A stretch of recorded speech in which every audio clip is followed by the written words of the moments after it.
Thank you to everyone for joining today. Happy Monday morning. Really hoping things to settle soon and we can all meet. But this is our, I think, fourth week running of Reconnect and Recharge series. We have been doing these events non-stop now.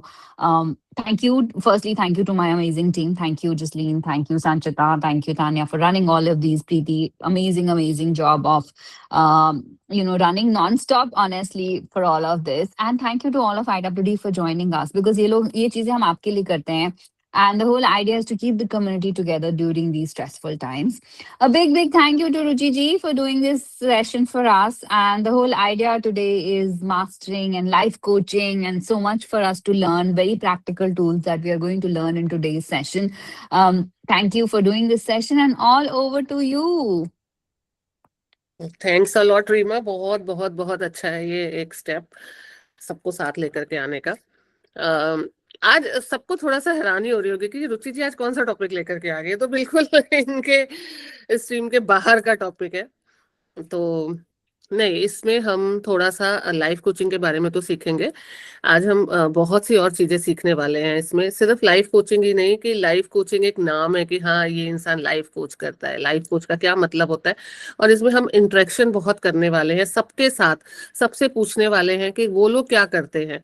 और इसमें हम एक नई चीज भी add करेंगे कि जैसे अगर हम कुछ अचीव करना चाहते हैं, अपने लाइफ कोच खुद भी बनना है हमें. ये नहीं कि हमें दूसरों को ही सिखाना और खुद कुछ नहीं. तो अपने लाइफ कोच हमें खुद भी बनना है. अगर हम कुछ अचीव करना चाहते हैं तो हम वो खुद को कैसे उस तरफ लेकर के जाए, हम कैसे अचीव करें कि हमारे भी ड्रीम्स पूरे हों. लाइफ कोच होने का मतलब ये नहीं कि आप दूसरों को सपोर्ट कर रहे हो. सबसे पहला सपोर्ट खुद को करो, अपनी लाइफ को कोच करो. फिर जब आप खुद में पूरे होगे तभी आप दूसरों की लाइफ को कोच कर सकते हो. जो खुद अंदर से दुखी है वो दूसरों को क्या सुख देगा, ये थोड़ा सा क्वेश्चन मार्क हमेशा रहता है. तो आज हम इन चीजों के बारे में भी बात करने वाले हैं, और कौन से वो टूल्स हैं जो हमें अपने लाइफ में लेकर के आने हैं एक सक्सेसफुल लाइफ कोच बनने के लिए. और लाइफ कोच की असली डेफिनेशन क्या है आज हम इसको भी जानेंगे. तो ये बहुत इंटरेस्टिंग होने वाला है. और इसको मैं जितना, वैसे ये कोर्स बहुत लंबा कोर्स है. इसका जब हमने पेड वर्कशॉप किया था तो 7 डेज का कोर्स था.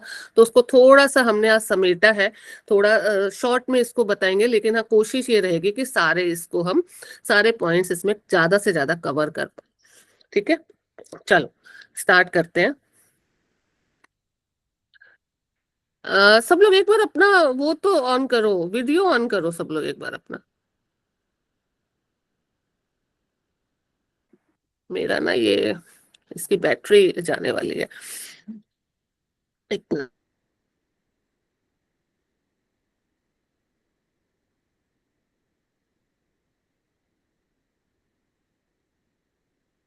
चलो, तो अभी सब लोग, आप लोग मुझे बताओ कि एक्चुअली में लाइफ कोच से आप क्या समझते हो. सब लोग बताओ, थोड़ा थोड़ा सा बता दो सब लोग, कि मैं देखूं तो आप लोग क्या अंडरस्टैंड करते हो लाइफ कोच से. क्या है life coaching?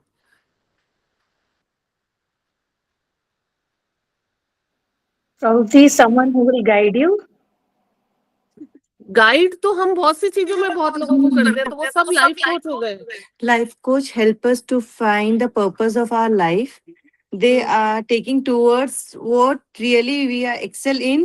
They are solving our problem what we are best in. और कौन बताएगा लाइफ कोच से क्या मतलब है? दिशा दिखाते हैं, और help you in not only problems, like if there is anything good also, so they will help us to maintain that balance of happiness, joy. As a mentor. Yes. How to deal with mentor, life.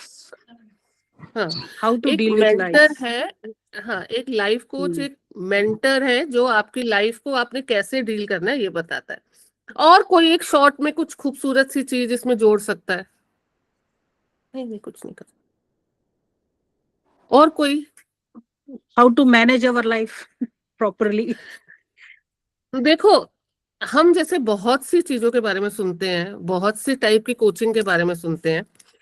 कई लोग जाते हैं, कोई अगर हम subject पढ़ रहे हैं तो हम जाएंगे, कोई मैथ की कोचिंग में जा रहा है, कोई फिजिक्स की कोचिंग में जा रहा है, कोई योगा के लिए जा रहा है, तो वो भी एक कोचिंग है. कोचिंग मतलब क्या है? कोचिंग मतलब सीखना. है ना। अगर कोचिंग को हम एक वर्ड में डिस्क्राइब करें तो उसका मतलब क्या है? कोचिंग मतलब सीखना। हम किसी के पास जाते हैं कुछ एक पर्टिकुलर चीज सीखने के लिए। अब जब हर चीज के लिए एक अलग अलग तरह की कोचिंग्स बनी हुई है, तो फिर ये लाइफ कोच का क्या पर्पस है? लाइफ कोचिंग क्यों? मतलब हम एक जिंदगी को कोच कर रहे हैं, तो एक लाइफ मतलब जिंदगी, क्या हम एक जिंदगी को कोच कर रहे हैं? तो उसमें तो बहुत सारे एस्पेक्ट आ जाते हैं। एक इंसान की लाइफ में बहुत सी प्रॉब्लम्स चल रही होती हैं, तो क्या हम उन सब प्रॉब्लम्स को सॉल्व करके उस एक इंसान को दिशा दिखा रहे हैं? आप लोगों ने कहा ना, ज्यादातर लोगों का नटशेल में यही था कि लाइफ कोचिंग मतलब हम दिशा दिखाते हैं किसी को कि आपको अपनी लाइफ को किस तरह से आगे बढ़ाना है, किस तरह से लेके जाना है। बहुत अच्छी बात है, हम लाइफ के पर्पस को बताते हैं कि आपकी लाइफ का पर्पस क्या है। सपोज करो, मैं यहाँ पे सबको पर्सनली तो नहीं जानती, लेकिन मैं वृष को पर्सनली जानती हूँ। तो सपोज करो वृष मेरे पास आती है कि रुचि जी आप एक लाइफ कोच हो और मेरे को आपसे सेशन लेना है, लेकिन मुझे उसमें एस्ट्रोलॉजी कहीं नहीं चाहिए, मुझे एस्ट्रोलॉजिकल सेशन नहीं लेना है। मुझे एज अ लाइफ कोच आप क्या सिखाओगे, आप क्या बताओगे, ये मुझे बताओ। ठीक है। और हर किसी की, चाहे वो हम किसी भी मुकाम पे पहुंच जाए, चाहे हम कहीं पर भी हो लाइफ में, लेकिन हमारी लाइफ में कुछ ना कुछ प्रॉब्लम्स तो होती ही होती हैं।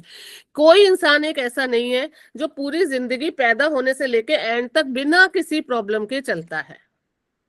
तो सपोज एक एग्जांपल जैसे मैंने दिया कि वृष मेरे पास आई और उसने मुझको कहा एज अ लाइफ कोच आप मुझे कुछ बताओ, तो मैं एज अ लाइफ कोच उसको क्या बताऊंगी? वो जो काम कर रही है बहुत अच्छा कर रही है, वो जिनके लिए काम कर रही है बहुत अच्छा काम कर रही है, उसमें मैं कुछ दखल दे नहीं सकती क्योंकि उसके काम से मेरे को ज्यादा नॉलेज उसके काम के बारे में है ही नहीं, मैं अवेयर ही नहीं हूँ बहुत ज्यादा उसके काम के बारे में। अब मैं उसकी लाइफ को कैसे कोच करूंगी? और एक चीज हमेशा ध्यान रखना, लाइफ कोच बनने के लिए सबको लाइफ कोच का सर्टिफिकेट नहीं होना चाहिए, जरूरी नहीं है। आप जितने लोग यहाँ पे हो, हम 23 पर्सन है, हम सब एक लाइफ कोच बन सकते हैं, ये चीज हमेशा ध्यान रखो।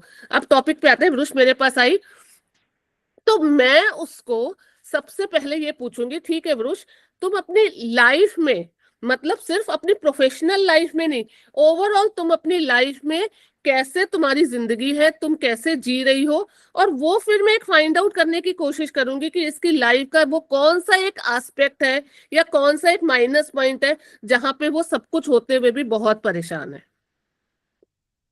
हम सब कोई एक दूसरे की हर परेशानी को तो सॉल्व नहीं कर सकते, बट एक लाइफ कोच की ड्यूटी है कि उसकी परेशानी पूरी तरह से सॉल्व तो नहीं कर सकती, लेकिन उसकी परेशानी रहते हुए कैसे उसको एक सही रास्ता दिखा सकते हैं कि भाई तेरी ये परेशानी, क्योंकि तेरी डेस्टिनी है, ये तो तेरे साथ होगा ही होगा। सपोज करो कि एक किसी का भी एग्जाम्पल मैं ले रही हूँ, ये पर्टिकुलर वृक्ष के लिए नहीं, सपोज करो किसी के फादर नहीं रहे या किसी की मदर नहीं रही और वो एक उस ट्रॉमा के साथ ही जी रहा है। अब हम उनको तो वापस नहीं ला सकते, लेकिन हाँ हम ये जरूर कर सकते हैं कि उस प्रॉब्लम के साथ चलते हुए वो अपनी जिंदगी को कैसे इजी बना सकती है, कैसे उस ट्रॉमा के साथ रहते हुए अपनी जिंदगी में खुशियां ला सकते हैं। ये लाइफ कोच है। हम किसी की प्रॉब्लम को ध्यान रखना कभी जीरो नहीं कर सकते। ईश्वर के अलावा आपकी प्रॉब्लम कोई जीरो नहीं कर सकता,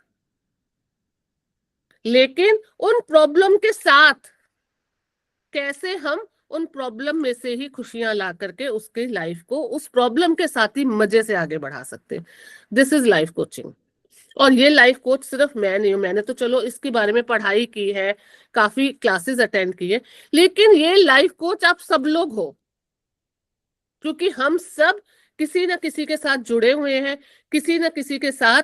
हम अगर अपनी, सपोज करो हम 4 फ्रेंड्स हैं, अगर हम 4 फ्रेंड्स भी एक दूसरे के साथ जुड़ करके एक दूसरे को रास्ता दिखा के उन 4 लोगों की लाइफ में भी चेंज ले आए या उन 4 लोगों की लाइफ में भी खुशियां ले आए, तो समझ लो हमने चारों ने एक दूसरे के लिए लाइफ कोचिंग का काम किया। ठीक है, समझ में आया? तो लाइफ कोच ऐसा नहीं है कि एक पर्टिकुलर इंसान ही कर सकता है जिसके पास एक लाइफ कोच होने का सर्टिफिकेट हो। हम सब एक लाइफ कोच हैं, हम में से कोई ऐसा नहीं है जो अगर चाहे तो दूसरे की प्रॉब्लम को सॉल्व नहीं कर सकता। देखो, कई बार क्या होता है, हमारे पास फाइनेंशियल प्रॉब्लम होती है, कई बार क्या होता है हमारे पास फिजिकल प्रॉब्लम होती है, दैट मीन्स हेल्थ इश्यूज आते हैं। ठीक है, हेल्थ इश्यूज अगर आए तो आप किसी को यही कहोगे कि भी डॉक्टर के पास जाओ, तभी आपके हेल्थ इश्यूज ठीक होंगे। तो उसमें आपका क्या कंट्रीब्यूशन है? हमारा ये, अब एक एग्जाम्पल के तौर पे इसको समझना, हमारा ये कंट्रीब्यूशन है कि हम उसकी मेडिकली कुछ हेल्प नहीं कर सकते क्योंकि हम डॉक्टर नहीं है, लेकिन बीइंग अ फ्रेंड या बीइंग अ लाइफ कोच हम उसको ये कह सकते हैं कि भाई तेरे ना पैर में बहुत दर्द होता है या तेरा बहुत हेडेक होता है, तो डॉक्टर की मेडिसिन तो ले, चल आज मैं तेरे को ना कुछ इतनी अच्छी अच्छी चीजें सिखाती हूँ, या मैं आज 1 घंटा तेरे साथ ऐसा कन्वर्सेशन करती हूँ कि तू अपने उस दर्द को भूल करके हंसेगी, या जो भी उसको लाइफ में एक अच्छा लगता है जिस चीज से हम उस चीज से उसको कनेक्ट कर सकते हैं। हमारा दिमाग है ना, जो हमारा सबकॉन्शियस माइंड है ना, बड़ी जल्दी फ्लिप करता है। ये मेरे साथ भी होता है। हम जब भी मैं कभी कुछ प्रॉब्लम में होती है, या आप सब लोग कोई भी तकलीफ हो रही होती है, या एकदम से कोई अच्छी मूवी देख लो, या एकदम से कुछ हो, तो उस तकलीफ को थोड़ी देर के लिए हम भूल जाते हैं ना। हमको लगता है ना कि ये, और फिर जब हम खाली बैठे होते हैं या जब हमारे पास और कुछ नहीं करने को होता, तो सिर्फ वो तकलीफ ही हमें याद आती है। तो अब इसमें से दूसरा क्या पॉइंट निकला, किस तरह से हम अपने सबकॉन्शियस माइंड को ट्रेंड कर सकते हैं, वो प्रॉब्लम की तरफ फोकस ना करे और वो एक पॉजिटिविटी या किसी क्रिएटिव चीज की तरफ फोकस करें, और इसमें हम सब एक दूसरे का साथ दे सकते हैं, राइट। और दूसरी चीज, कोई भी इंसान कुछ भी काम करता है, सपोज करो विशाली एक काम कर रही है, कौन कौन है यहाँ पे, अर्चना कुछ और काम कर रही है, जयमाला कुछ और काम कर रही है, हम सब कुछ काम करते हैं। तो जो काम हम कर रहे हैं, जिस काम में हमारी एक्सपर्टाइज है, हमें सिर्फ और सिर्फ उसी पे फोकस करना है। हमें कभी ये नहीं देखना है कि मैं ये कर रही हूँ, मैं इतना कमा रही हूँ, वो दूसरा काम करिए, वो ज्यादा अर्न करिए, मेरे को चलो मैं वो भी सीख के वो भी करूँ। नहीं, किसी की नकल करके हमें उस काम की तरफ भी नहीं जाना है। एट अ टाइम सिर्फ एक काम पे फोकस करना है और उसी को आगे बढ़ाना है। ये नहीं कि मैं ये भी कर लूं, इसमें भी कुछ आ जाए, मैं वो भी कर लूं, उसमें भी कुछ आ जाए, तो वो बात होती है ना राम मिले ना रहीम, जैक ऑफ ऑल। और अगर हम जैक ऑफ ऑल होंगे, मास्टर ऑफ नन होंगे, तो ये याद रखना, बाकी तो आप मतलब ये मल्टीटास्किंग आप बन जाओगे, लेकिन उससे आप पैसा नहीं कमा सकते। आज की हमारी मेटेरियलिस्टिक लाइफ में सबसे बड़ा कुछ अगर हमें सुकून है ना, वो फाइनेंशियल स्टेबिलिटी का है, ये ध्यान रखना। चाहे कोई कितना भी कुछ कहता रहे कि नहीं मन की शांति होनी चाहिए, पैसा क्या है, पैसा तो हाथ की मैल है, नहीं, बिल्कुल नहीं। जिसके पास पैसा नहीं है या जिसके पास फाइनेंशियली कहीं पे चीजें अटकी हुई हैं, उसके पास कभी मन की शांति नहीं होती है। ये फालतू की बातें हैं, इन बातों में कोई मतलब नहीं है। आज हमारे बच्चे को कहीं जाना है, या वो पढ़ाई में बहुत होशियार है, उसको कहीं एडमिशन लेना है, और हमारे पास फाइनेंशियली हम इतने स्ट्रांग नहीं है कि हम उसको वहां एडमिशन दिला सकते हैं, तो ये बताओ कौन से मन में आपको शांति है? Be practical. दूसरा पॉइंट, बी प्रैक्टिकल। हवा हवाई बातों में कुछ नहीं है, प्रैक्टिकल होकर के चलना ही सबसे बड़ी लाइफ कोचिंग है। आप सिर्फ सपने मत दिखाओ किसी को, प्रैक्टिकल लेवल पे कहाँ हो और क्या कर सकते हो, वो सबसे बड़ी लाइफ कोचिंग है। बड़ी बड़ी बातें तो बहुत लोग कर लेते हैं, लेकिन प्रैक्टिकली आप क्या कहाँ पे स्टैंड करते हो। तो एक, हमें अपने सबकॉन्शियस माइंड को ट्रेन करना है। दूसरा, हमें हमेशा, और ये हम ये नहीं कि हम दूसरों के लिए कर रहे हैं, ये अपनी लाइफ को भी हम कोच कर रहे हैं, ये हम अपनी लाइफ को भी कोच कर रहे हैं, हम सिर्फ दूसरों के लिए नहीं कर रहे हैं। तो अपनी लाइफ को भी कोच करने के लिए आज अपने लाइफ कोच खुद बनो, सबकॉन्शियस माइंड को ट्रेन करो। हमारा सबकॉन्शियस माइंड बहुत पावरफुल है, बहुत ज्यादा पावरफुल है। ये इतनी बातें सोच लेता है ना, इतनी बातें सोच लेता है कि जैसे जहां भी ना कोई कहीं पर भी नहीं पहुंच पाता, वहां पर हमारा सबकॉन्शियस माइंड पहुंच जाता है। अभी 1 मिनट के अंदर यहाँ बैठे बैठे ही तुम लंदन की सैर कर रहे हो। इमेजिन कर लो कि हम लंदन में बैठे हुए हैं, हम यूएस में बैठे हुए हैं, हम ईरान में बैठे हुए हैं, इंडिया में मेरी माँ क्या कर रही है तो हम इमेजिन कर लेंगे हाँ मेरी माँ इधर बैठी होगी किचन में का, मतलब ये तो बहुत ही ज्यादा, मतलब इसकी गति का तो कोई अंदाजा ही नहीं लगा सकता। तुरंत विद इन अ सेकंड से भी कम टाइम में ये पहुंच जाता है। सोचो और पहुंच गए।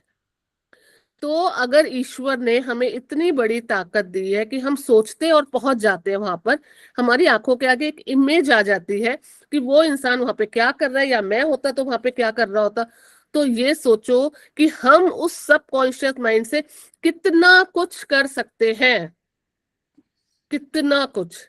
तो आज हम, अभी जब ये वर्कशॉप आगे बढ़ेगी, एक टेक्निक भी सिखाऊंगी कि हम जो जो काम कर रहे हैं अपनी लाइफ में, उसमें हम अपने सबकॉन्शियस माइंड को यूज करके कैसे उस काम को यहाँ से यहाँ बढ़ा सकते हैं। और ये मैं जो भी चीज लोगों को सिखाती हूँ, जब तक मेरा खुद का पर्सनल एक्सपीरियंस उसमें नहीं होता तब तक मैं नहीं सिखाती। तो पर्सनल एक्सपीरियंस से ही बताऊंगी कि कैसे मैं अपनी चीज को यहाँ से यहाँ स्टार्ट कर सकती। तो अगर एग्जाम्पल की बात करूं, मैंने वृक्ष की जर्नी देखी है। वृक्ष कितने छोटे से स्टार्ट किया था एक काम को, है ना, और आज वो कहाँ पहुंचा। हाँ तो जी। जिनको मैं जानती हूँ, मैंने रीमा की जर्नी देखी है, डे 1 से रीमा की जर्नी देखी। जब मैंने ज्वाइन किया था IWD 3000 मेंबर्स थे, तो आज सोचो कि 73,000 मेंबर्स हैं। तो सोचो तब से अब तक 70,000 मेंबर बढ़ गए। तो चीजें कहाँ से कहाँ पहुंच सकती है ना। तो और ये मत सोचो कि वो इम्पॉसिबल है, तुमको भी वो चीजें मिल सकती हैं। क्यों नहीं? जब क्या इन लोगों में कुछ अलग से चीजें हैं जो तुम नहीं कर सकते? इनको भगवान ने 4 हाथ दिए, तुम्हें सिर्फ 2 दिए नहीं ना। बट हाँ, जो जर्नी है ना उसको कैसे आगे बढ़ाना है, शायद इनको वो गाइडेंस मिल गई और लोग उस गाइडेंस से थोड़ा सा दूर है। मैं अगर अपनी बात करूं तो जब मैं दुबई आई थी ना, आज से 5-6 साल, 2020 में आई थी, तो बिलीव करोगे मेरे कंसल्टेशन चार्जेस कितने थे? सिर्फ 100 दिरहम। उस 100 दिरहम में मैं लोगों को 2-2, 3-3 घंटे तक कंसल्टेशन देती थी। और आज बाबा की कृपा है तो जो भी आज यहाँ तक पहुंचे। तो ऐसा नहीं है कि वो कंसल्टेशन सही नहीं थी, शायद वो भी बहुत अच्छी थी, लेकिन वहां से यहाँ तक आने का जो जर्नी है, जो सफर है, वो कैसे आप उस सफर में कैसे चलते हो, कौन सा रास्ता अपनाते हो, उसकी एक बहुत अच्छी टेक्निक आज आपको बताऊंगी। और एक चीज हमेशा ध्यान रखना, आज हम कहीं पर भी खड़े हैं, या आज आप लोग इतने लोगों ने ज्वाइन किया, 20 लोग मुझे सुन रहे हैं, या 73,000 पर्सन्स मतलब लेडीज हैं हमारे IWD में, तो हमें आज ये दिखता है कि आज तो भैया ये तो यहाँ पे है और इतने लोग हैं IWD में, या रीमा तो यहाँ पहुंच गई। लेकिन वो 3,000 से वो 73,000 के बीच की जो जर्नी है, उसको कितने लोगों ने देखा है? वो जर्नी थी ना, वो 3,000 से 73,000 तक की जर्नी। Thankfully, me. आज सब नकल करना चाहते हैं, हम भी कर लें, हम भी ऐसा कर लें। या मैं एक एग्जाम्पल, जिनको मैं जानती हूँ उनका सिर्फ एग्जाम्पल दे रही हूँ, ऐसा नहीं है कि सब उन्हीं की नकल कर रहे हैं, लेकिन एक एग्जाम्पल दे रही हूँ एक सक्सेसफुल इंसान की। आज हम नकल करना चाहते हैं, लेकिन उसके बीच की जर्नी, उसके बीच का पेन, वो भी हम लेने के लिए रेडी है कि नहीं है? आज मैं यहाँ तक हूं, लेकिन वो मेरा जो आज 25 साल का वो जर्नी है, वो जो पेन है, वो किसी ने नहीं देखा, और वो लेने को रेडी भी नहीं है, क्योंकि वो ना आज दिख रहा है, लेकिन जर्नी जहां तक हम पहुंच रहे हैं, उसकी जर्नी बहुत ज्यादा इंपॉर्टेंट है। उसकी जर्नी में हो सकता है कितनी रातें हम सोए नहीं, हो सकता है कितनी रातें हमने सिर्फ पढ़ करके बिताई हैं, हो सकता है कितने खराब लोगों से भी हमारा वास्ता पड़ा। खराब तो नहीं कहेंगे, हाँ कुछ नेगेटिव से वास्ता पड़ा है, बहुत से पॉजिटिव लोग इस जर्नी में मिले हैं, और वो धक्के खाते खाते, गिरते पड़ते, तो हमें आज ये दिख रहा है। तो वो जो धक्के खाने का, गिरने पड़ने का सफर है ना, वो बहुत इंपॉर्टेंट है एक मुकाम तक पहुंचने के लिए। तो सबसे पहले जो लोग लाइफ कोच बन रहे हो, आज हम लाइफ कोच ऐसा नहीं बताएंगे कि आप दूसरों के लिए लाइफ कोचिंग करो।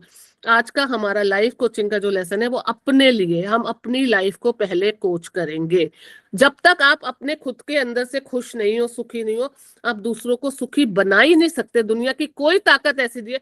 आज मैं एस्ट्रोलॉजिकली 10 झूठ बोलूं और मैं सोचूं मैं दूसरों को फायदा पहुंचा दूंगी, तो एक बिलीव करना, ईश्वर बहुत बड़ी चीज है।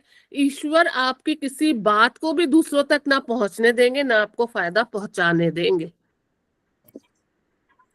भगवान सिर्फ आपकी जो घंटी बजा रहे हो और आप जो आरती गा रहे हो या जो पाठ कर रहे हो, भगवान सिर्फ वो नहीं सुन रहे, बल्कि मैं कहती हूँ वो तो बिल्कुल नहीं सुन रहे, क्योंकि भगवान को पता है ये तो कर ही रहे हो।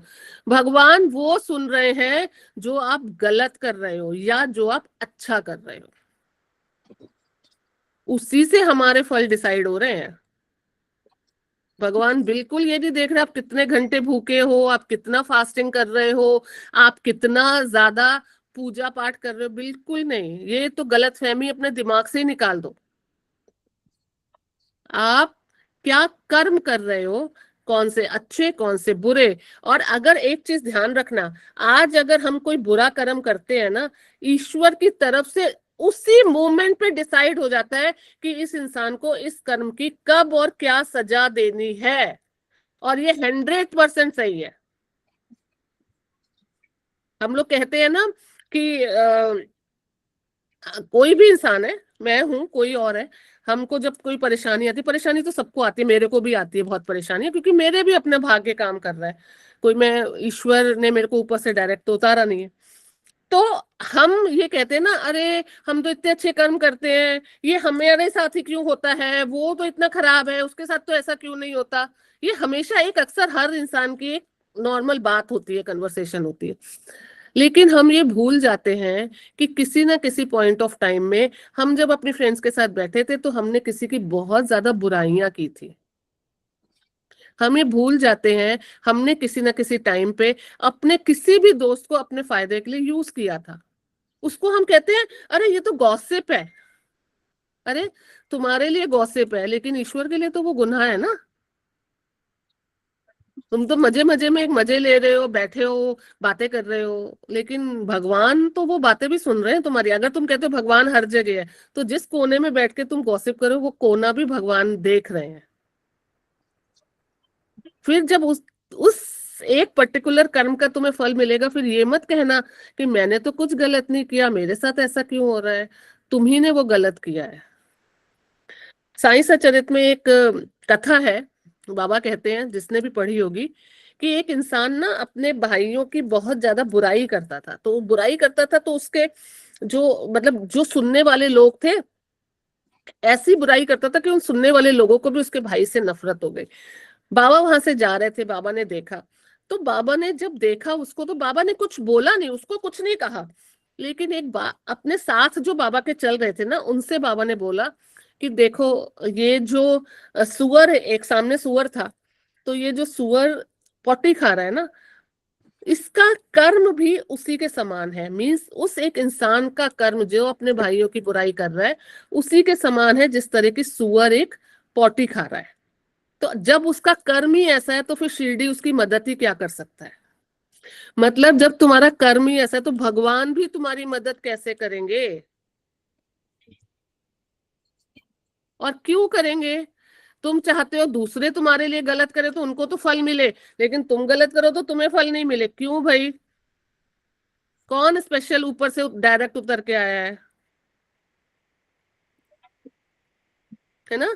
तो प्रेमानंद महाराज जी का भी एक वचन है, कहते हैं जब बच्चा एक माँ के गर्भ में होता है ना, तो माँ के गर्भ के अंदर तो उसको ना, मतलब जो हमारे वॉर्म्स होते हैं, कुछ भी हमारे गर्भ के अंदर जो कीड़े होंगे या कुछ भी होंगे, तो वो बच्चे Bacteria. की, हाँ, बच्चे की स्किन को खाते हैं वो। तो उस समय बच्चा तड़पता है और भगवान से प्रार्थना करते हैं कि भगवान मुझे ना यहाँ से बाहर निकाल दो, मैं फिर कभी कोई गलत काम नहीं करूंगा, मुझे इस झंझट से बाहर निकालो। जैसे ही वो बाहर निकलता है वो सब भूल जाता है।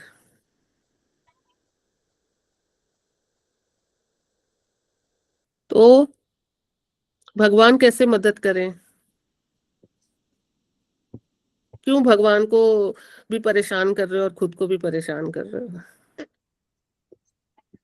तो सबसे पहला काम, हमें अपना कर्म सुधारेंगे तभी हम किसी दूसरे के लिए कुछ अच्छा कर सकेंगे। आज मैं एस्ट्रोलॉजिकली लोगों को यहाँ पे बैठ के 1 घंटा ज्ञान दे दूं तुम्हें, और उसके बाद मेरे कर्म ही बहुत ज्यादा गलत हो, तो समझ लेना कि मुझको डबल मार पड़ने वाली है भगवान की तरफ से। एक तो तू दूसरों को समझाती है और खुद तू क्या कर रही है। मैं बचने नहीं वाली। अगर मैं किसी को, मैं कहती हूँ ना, कोई भी आप लोगों को रीलों पे आके रेमेडी वगैरह बताए, कभी मत करो। जो रेमेडी बता रहा है ना, उसकी बताई हुई रेमेडी से अगर किसी एक को भी नुकसान हुआ तो उस इंसान को तो नुकसान हुआ ही, लेकिन जिसने रेमेडी बताई उसको डबल ट्रिपल नुकसान भगवान देंगे, क्योंकि तूने ऐसा किया ही क्यों जब तुझे पता ही गलत है। लोगों ने कहा कि लोग डेट देते रहते, इस डेट को युद्ध खत्म हो जाएगा, अभी तक नहीं खत्म हुआ। अब इस डेट को, वो डेट निकल जाती है, फिर एक अगली डेट दे देते हैं, फिर वो डेट निकल। अरे ऐसे नहीं होते प्रिडिक्शंस, ऐसे एस्ट्रोलॉजिकली प्रिडिक्शंस नहीं होते। एस्ट्रोलॉजी का मतलब ये नहीं है कि युद्ध कैसे खत्म होगा। ना आपके पास ईरान की कुंडली है, ना आपके पास इजराइल की कुंडली है, ना आपके पास ट्रम्प की कुंडली है। आप कैसे कैसे प्रिडिक्ट कर सकते हो। और जो प्लैनेट्स का या नंबर्स का कैलकुलेशन है, वो तो हर 9-10 साल बाद आता है। हर नंबर का कैलकुलेशन तो हर 9 महीने बाद आ जाता है। तो फिर हमेशा एक ही चीज होती है क्या? नहीं, उसका कुछ और मतलब है। एस्ट्रोलॉजी का मतलब कुछ और है, कैलकुलेशन का मतलब कुछ और है, नंबर का मतलब कुछ और है। एक चीज और बताऊंगी अभी मैं आप लोगों को। जैसे मैं नंबर्स की भी बात कर रही हूँ, तो हम कहते हैं ना, ये नंबर खराब है, ये नंबर अच्छा है, ये नंबर ऐसा है, ये नंबर वैसा है। एक मुझे बात बताओ, जब ये नंबर्स बनाए गए, ईश्वर ने तो 1 2 3 4 5 6 1 2 3 4 नंबर नहीं बनाए, इंसानों ने बनाए ना, है ना। आर्यभट्ट थे वो, मैथमेटिक्स के 0 दिया उन्होंने। तो वो, बट एक बात सुनो, जिन्होंने ये नंबर बनाए, इतनी बड़ी जिन्होंने एक व्यवस्था बनाई नंबर्स की, इतना बड़ा जिसने मैथ का बनाया सब कुछ, उन्होंने बहुत रिसर्च की होगी, कैलकुलेशन करके बनाया होगा ना। ऐसा तो नहीं कि रात को सोए, सुबह उठ करके उन्होंने कहा अरे ये नंबर्स का सब सिस्टम है, 1 2 3 करो, 1 2 3 4 करो। ऐसा तो कुछ नहीं हुआ होगा, रिसर्च की होगी ना। तो जब उन्होंने इतनी रिसर्च की, तो जो नंबर खराब बोलते हैं, तो उन बेवकूफों को इतनी अक्ल नहीं थी कि वो नंबर ही ना डालें हम अपने नंबरिंग सिस्टम में, है ना। वो नहीं डालते। अरे ये राहु का नंबर बहुत खराब, उसका मतलब, उसका कैलकुलेशन कुछ और है, और आजकल रील बनाने वालों ने उसको कुछ और ही कर दिया। राहु का नंबर नहीं डालो, केतु का नंबर नहीं डालो, शनि का नंबर नहीं डालो, तो वो नहीं डालते। वो 13 नंबर ही नहीं डालते नंबरिंग सिस्टम में, 12 के बाद सीधे 14 कर देते। हमें क्या पता चलता कि 13 भी कुछ है। हमें तो वही पढ़ाया गया ना जो हमने पढ़ा। लेकिन लोग पागलों की तरह से पीछे पड़े हैं, डंडा लेके न्यूमरोलॉजी के पीछे पड़े हुए आजकल। तो देखो, अब हमने क्या क्या सीखा भी, एक सबकॉन्शियस माइंड पे काम करना है। दूसरी चीज, हमें अपने आप का रूटीन, हमें सबसे पहले अपने आप को चेंज करना है, फिर दूसरे को चेंज करना है। कोई गॉसिप, कोई कुछ नहीं करनी, नॉर्मल चलो। नॉर्मल मतलब नॉर्मल चलो। हर किसी का, 2 लोग लड़ रहे होते हैं ना कभी भी, और उन 2 लोगों की लड़ाई आप शांत करवा दो, और उन दोनों से अलग अलग बात करो ना, आपको लगेगा दोनों ही सही है। होता है ना। चोर चोरी करने के बाद ये थोड़ी ना कहते हैं मैंने चोरी की क्योंकि ये मेरा पेशा है या मेरा शौक है। वो तो कहते हैं भगवान ने मुझे ऐसा बनाया है, मेरे घर में खाने को नहीं है, तो मेरे, वो चोरी को भी जस्टिफाई करता है। एक इंसान मर्डर करता है ना, वो मर्डर को भी जस्टिफाई करता है। जो इंसान मर्डर भी करता है ना, और उसका भी अगर कोर्ट में केस चलता है ना, तो उसका भी जो एडवोकेट उसकी तरफ से बोलता है ना, वो जज के सामने यही कोशिश करता है बताने के लिए कि इसने ये मर्डर किया क्योंकि इसके पीछे ही रीजन था, मतलब उसको जस्टिफाई करता है। तो खुद बताओ, क्या मर्डर करना जस्टिफाई है, चाहे वो किसी भी सर्कमस्टांसिस में किया गया हो? क्या किसी का रेप करना जस्टिफाई है, चाहे वो किसी भी सर्कमस्टांसिस में किया गया हो? चोरी करना लोग तो भगवान की मंदिर के अंदर से, मंदिर की गुल्लक में से भी चुरा लेते, भगवान की मूर्ति भी चुरा लेते और कहते नहीं हमने सही किया। तो क्या ये जस्टिफाइड है? आप चीजों को जस्टिफाई कर रहे हो? तो सबसे पहले अपने अंदर ही क्लियर करो क्या सही क्या गलत। सही पे चलना है, गलत को छोड़ना है, चाहे वो गलत कितना भी फायदेमंद क्यों ना हो। लाइफ कोचिंग मतलब अपनी लाइफ को पहले कोच करो, फिर दूसरों को सहारा दो। प्लेन में भी अनाउंसमेंट करते हैं ना, पहले खुद मास्क पहनना है, फिर दूसरों को पहनाना है। अगर आपकी अपनी लाइफ ही गलत डायरेक्शन में, दूसरों को आप कभी भी नहीं समझा सकते कुछ भी। और बहुत, और एक चीज ध्यान रखो, आज ये हम 45 मिनट्स 1 घंटा जो भी समझेंगे सीखेंगे, प्लीज ये 24 मेंबर्स हैं जो, मैं ये रिक्वेस्ट कर रही हूँ आप लोगों से कि इन चीजों को सुन करके सिर्फ भूल नहीं जाना है, इनको प्लीज अपनाना भी है। अगर चाहते हो तुम्हारी लाइफ थोड़ी सी भी ठीक हो, नहीं तो वही बात है ना, शिरडी तुम्हारी मदद ही क्या कर सकता है। प्लीज मैं रिक्वेस्ट कर रही हूँ। क्यों रिक्वेस्ट कर रही हूँ? मेरे कहने से अगर ये 20 लोगों की लाइफ में भी थोड़ा सा चेंज आ गया, बदलाव आ गया, दैट मीन्स मैं ऐसे 10 घंटे, ऐसे 50 घंटे, ऐसे 100 घंटे कुर्बान कर सकती हूँ कि मैं सबके बीच में बोलूं और वो बदलो अपनी लाइफ। छोटी छोटी बुराइयां भी क्यों करनी, अपना मुंह क्यों खराब करना और उसको नाम देना कि हम गॉसिप कर रहे हैं। किसी की बॉडी शेमिंग, किसी के बारे में गलत बोलना, वो उसकी लाइफ है ना, उसको जीने दो। तुम कौन होते हो सब कोई तुम्हारे हिसाब से चले? बच्चा तक अपने माँ के हिसाब से नहीं चलता एक टाइम पे आके, तो दुनिया क्यों चलेगी? और क्यों चले भी क्यों? सबकी अपनी लाइफ है ना। तो कुछ चीजों को ध्यान रखना बहुत जरूरी है। फिर एक चीज और आती है लाइफ कोच में कि आप बोलते कैसे हो, आपका स्पीकिंग पावर कितनी है। जब आप ठीक से कन्वर्सेशन ही नहीं कर पाओगे, मींस आपकी बात आप दूसरों तक पहुंचा ही नहीं पाओगे, तो आप किस तरह से लाइफ कोच बन सकते हो?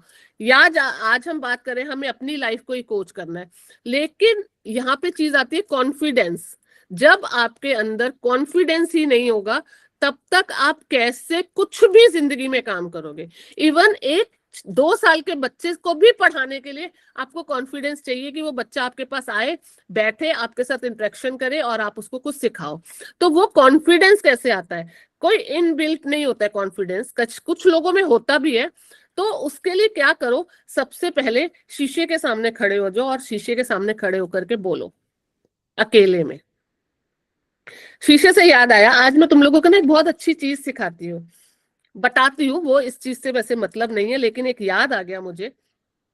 जब आपने रेकी का सबने नाम सुना है ना, और सबने सुना है कि हमारे सबके चारों तरफ हमारी ऑरा होती है ना, ये सुना हुआ है।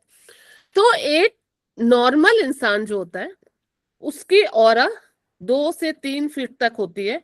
कभी कभी जो लोग ज्यादा इंटेलेक्चुअल होते हैं या ज्यादा जिनका क्राउन चक्र एक्टिवेट होता है, उनकी ऑरा 6-7 फुट तक भी होती है। मतलब हमारे जैसे ये शरीर इससे थोड़ा सा दूर तक होती है। कहते हैं साईं बाबा और गौतम बुद्ध की ऑरा 40 किलोमीटर तक जाती थी। सोचो।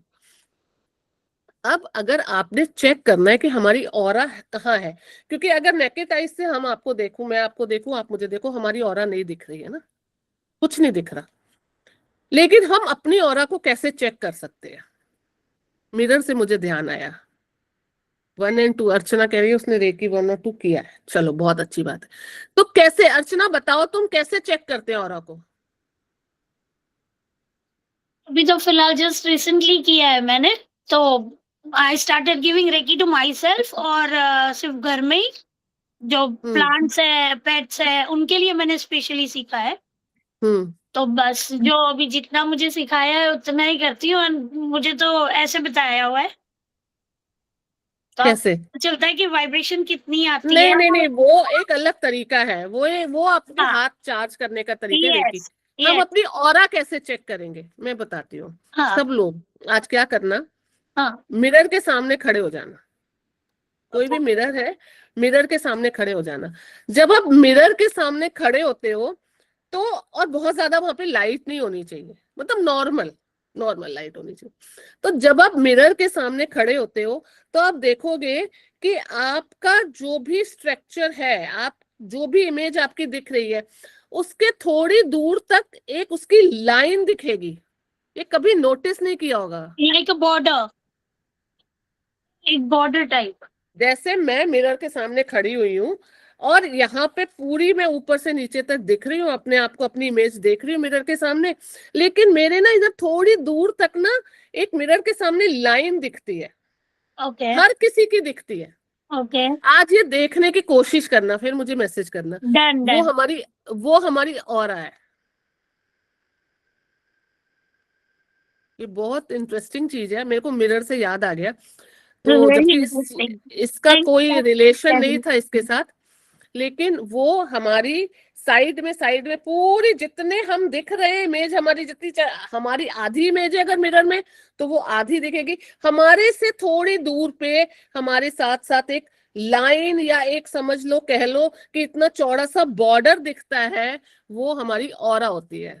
ओके, थैंक्स फॉर और शेयरिंग, थैंक यू फॉर हाँ, शेयरिंग, थैंक यू। और रेकी में हमेशा हम कहते हैं ना, जब हम किसी से मिलते हैं, आते जाते हैं, तो हमारी ऑरा उलझ जाती है, कुछ नेगेटिव कुछ पॉजिटिव, या हमारे खुद के टेंशन होते हैं, तो रेकी में हम सीखते हैं कि हम उस ऑरा को कैसे सुलझाते हैं। जैसे एक ऊन को पकड़ के सुलझा दो ना, वैसे हम रेकी में सीखते हैं ऑरा को कैसे सुलझाते हैं। हमारी रेकी की भी एक वर्कशॉप होने वाली है, नेक्स्ट वीक है रेकी की, 3 दिन की 2 दिन की वर्कशॉप है, तो ज्वाइन करो, मजा आएगा। और उसका रजिस्ट्रेशन चार्जेस बहुत मिनिमम है, बहुत मजा आने वाला है, फर्स्ट और सेकंड लेवल सीखोगे उसमें। ठीक है, अब एक चीज और बता रही हूँ लाइफ कोचिंग से रिलेटेड ही। लाइफ कोचिंग के लिए मीना सचदेव, नहीं मीना आप कुछ गलत कर रहे हो, या तो आप बहुत ज्यादा रोशनी में देख रहे हो, या कुछ, मीना तुरंत जाकर के मिरर के सामने खड़ी हो गई। थोड़ा सा रोशनी कम होनी चाहिए वहां पे, दिखेगी ऑरा, ध्यान दो, कोशिश करो, दिखेगी। मुझे दिखती है, थोड़ा सा कोशिश करो, ध्यान दो, कंसंट्रेट करो, बिल्कुल दिखती है। देखो एक चीज अपने, हाँ मीना देखना, एक चीज और अपनी लाइफ में ले करके आओ, अपने खाली टाइम पे कभी भी अपना टाइम सिर्फ रीले देखने में या फोन पे प्लीज वेस्ट मत करो। वो भी करो, मैं ये नहीं कहती वो इंटरटेनमेंट है, वो भी करो, लेकिन सबसे अच्छी हैबिट है किसी की लाइफ में, बुक्स पढ़ो, बुक्स को अपना फ्रेंड बना लो। कोई दुनिया की बुक किसी को गलत नहीं सिखाती है, बुक्स पढ़ो। और एक चीज और है, बुक की हैबिट कैसे लगती है कि बुक को ना हमेशा अपने साथ रखो। जैसे कि मैं कहीं जा रही हूँ, अपने पर्स में ना, मुझे पता है कि मुझे किसी की वेट भी, देखो इसने दिखा दिया कंचन ने, कि मुझे किसी की वेट भी करनी है, जैसे वैशाली कहीं जा रही है अपनी किसी मीटिंग के लिए, अपने पर्स में ना एक अपने इंटरेस्ट की या अपने प्रोफेशन के इंटरेस्ट की ना बुक जरूर रखो। जब वो पर्स में रहेगी ना और आप किसी का वेट कर रहे होगे ना, तो वेट करने में हम क्या करते हैं ज्यादा से ज्यादा, या तो फोन पे रीलें देखना शुरू कर देते हैं, या हम पर्स में से कुछ देखते हैं। तो वो बुक हमारे पास रहेगी ना, चाहे हम 10 मिनट किसी का वेट करेंगे, वो 10 मिनट हम वो बुक पढ़ लें, सिर्फ 10 मिनट। कहीं ट्रेवल कर रहे हो, एक मूवी भी डाउनलोड करो अपने साथ कि ट्रेवलिंग टाइम आपका मूवी देखने में कट जाए, लेकिन एक बुक भी रखो जो हमारे प्रोफेशन से रिलेटेड हो, ताकि हम अगर 2 घंटे मूवी देखें तो सिर्फ 10 मिनट वो बुक के 2 पेज पढ़ ले। सबसे अच्छा साथी कोई है तो बुक है। और कहते हैं कि जिस प्रोफेशन को आप अपनाना चाहते हो या जिसमें आगे बढ़ना चाहते हो, उस प्रोफेशन से रिलेटेड बुक को हमेशा अपने पिल्लो के नीचे रख के सो। जैसे वैशाली इंटीरियर मतलब डिजाइनिंग, जो भी वो डिजाइन, वो मतलब डेकोरेशन वगैरह करती है, उससे रिलेटेड जो भी बुक हो उसको अपने पिलो के नीचे रख के सो। अब इसके पीछे लॉजिक है, देखो मैं भी कोई बात अगर आपको बताऊं ना, अगर उसके पीछे का लॉजिक नहीं समझ में आना तो उस बात को कभी मत मानना, हर वो बात करना जिसके पीछे लॉजिक होता है। अब उसके पीछे लॉजिक क्या है, आप एक चीज ध्यान रखो, हमारी लाइफ में चाहे कोई भी चीज है, कोई बोल सकती है कोई नहीं बोल सकती, किसी में जान है किसी में जान नहीं है, लेकिन हर चीज की, हाँ बिल्कुल बिल्कुल आप रेकी की बुक रख सकते हो, लेकिन हर चीज की अपनी एक एनर्जी जरूर होती है। हम ये स्टोन्स पहनते क्यों पहनते, क्योंकि इसकी एनर्जी है। ये मेरे पास इतने सारे कोस्टर्स रखे हुए हैं मेरी अपनी टेबल पे ही, लेकिन ये क्रिस्टल के कोस्टर्स है, इनकी एनर्जी है, क्योंकि इनमें जान तो नहीं है ना, ये छोटे ये पिरामिड्स रखे हुए हैं, इनकी एनर्जी, इनमें जान नहीं है, लेकिन बेजान चीजों की भी अपनी एनर्जी होती है, और कहीं ना कहीं हमारी बॉडी या हमारा सबकॉन्शियस माइंड उस एनर्जी को ऑब्जर्व करता है ना।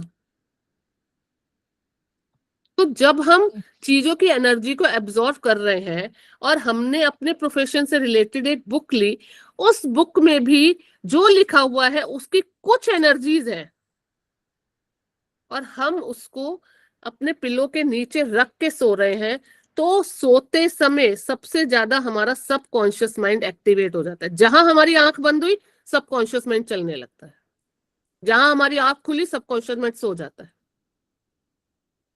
तो जब हम उस चीज से रिलेटेड बुक को अपने पिलो के नीचे रख के सोते हैं और सबकॉन्शियस माइंड उसकी एनर्जी को एब्जॉर्ब करता है, तो ऑटोमेटिकली हमारे अंदर उस चीज को सीखने की, उस चीज में ग्रो करने की एक इच्छा जाग जाती है। ये नहीं है कि हम अगर बुक को रख के सोएंगे तो उस बुक के सारे चैप्टर ऑटोमेटिकली हमारे अंदर आ जाएंगे, हम रोबोट नहीं है, लेकिन उसके अंदर जो लिखा हुआ है ना, या जो उसका टॉपिक है, जो वो बुक बताना चाहती है, उसकी एनर्जीज हमारे अंदर आएंगी, ताकि उससे रिलेटेड सही रास्ते पे हम चल सके, और हम उससे रिलेटेड चीजों की तरफ ऑटोमेटिकली हमारा मन करेगा, इंटरेस्टेड होंगे। समझ गए लॉजिक क्या है? किसी की भी कोई बात बिना लॉजिक के मत मानना। कोई कहे कि नॉर्थ वेस्ट कॉर्नर पे एक किसी भी बर्तन में पानी भर के रख दो, तुम्हारे घर पैसे की बरसात होगी, उससे पूछो क्यों तेरे घर हुई? लॉजिक क्या है? बिना लॉजिक के कुछ भी नहीं मानना। तो ये रीडिंग हैबिट क्रिएट करो अपने अंदर, और एक तो मैंने कहा बुक्स को अपने पास रखो, उस चीज से जिस भी प्रोफेशन में आप आना चाहते हो उनसे रिलेटेड जो जो अच्छी पॉजिटिव चीजें सबको अपने पास रखना शुरू करो, सबके पास कनेक्शन जोड़ो। मेरे पास एक पूरी बहुत बड़ी, वृशाली तो खैर बहुत बार घर आई होगी, लेकिन वृशाली को भी इतना बुक्स मेरी दिखी नहीं होंगी, लेकिन अगर किसी दिन अब आना तो मैं दिखाऊंगी। मेरे पास इतना कलेक्शन है ना बुक्स का कि मैं बता नहीं सकती।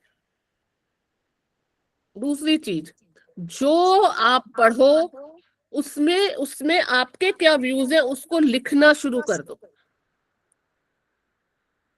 जब हम लिखते हैं ना, किसी चीज को लेकर के आते हैं, कॉपी पेन लेकर के लिखना शुरू करते हैं, वो चीज जल्दी हम एब्जॉर्व करते हैं, ना कि हम बोल करके या पढ़ के जितना एब्जॉर्व करेंगे, लिखने से वो चीज हमें, ये तो बचपन से हमारे पेरेंट्स भी सिखाते हैं, एग्जाम में तो बेटा लिखो, लिख करके जल्दी याद होता है ना।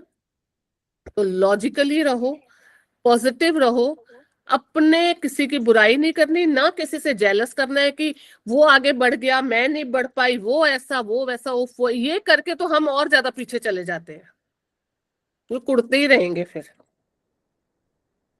ठीक है, तो वैसे तो मेरे पास जो नोट्स है उसमें तो है 30 मिनट्स डेली रीडिंग करो, लेकिन मैं तो कहती हूँ 30 मिनट्स भी मत करो, 10 मिनट्स भी कर लोगे ना पढ़ाई, वो ही बहुत ज्यादा है आपके लिए। अब एक चीज हम जो मेन सीखेंगे आज, मेन एक चीज करेंगे हम,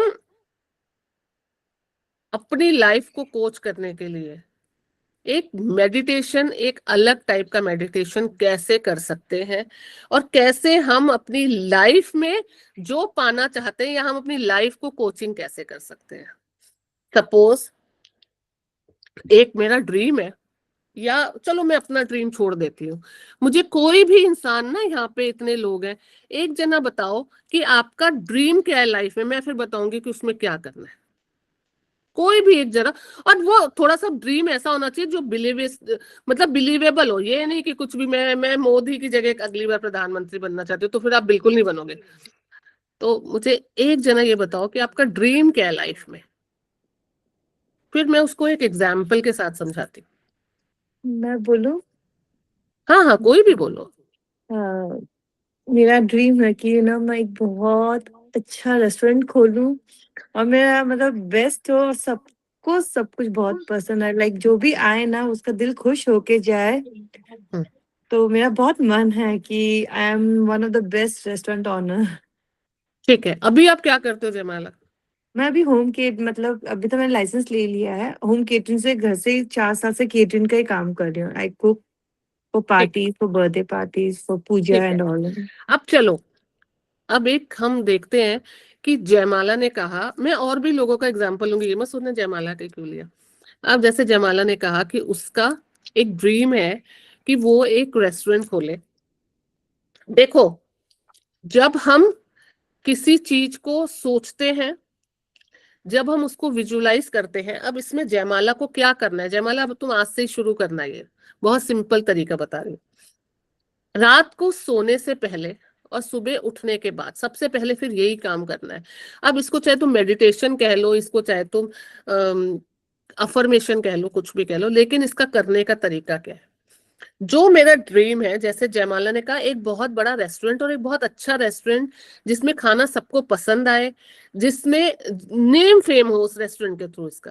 तो इसको क्या करना है, रात को सोने से पहले एक इसको ना विजुलाइज करना है कि मेरा फला फला रेस्टोरेंट है और उसका ये नाम है, और इस कलर का रेस्टोरेंट में बनाऊंगी। सपोज कर लो, जैसे अब कपिल शर्मा का रेस्टोरेंट खुला है कैप्स कैफे, तो पिंक कलर का, जैसे ये सोच ले मैंने गोल्डन बनाना है, व्हाइट, जो इसका मन है।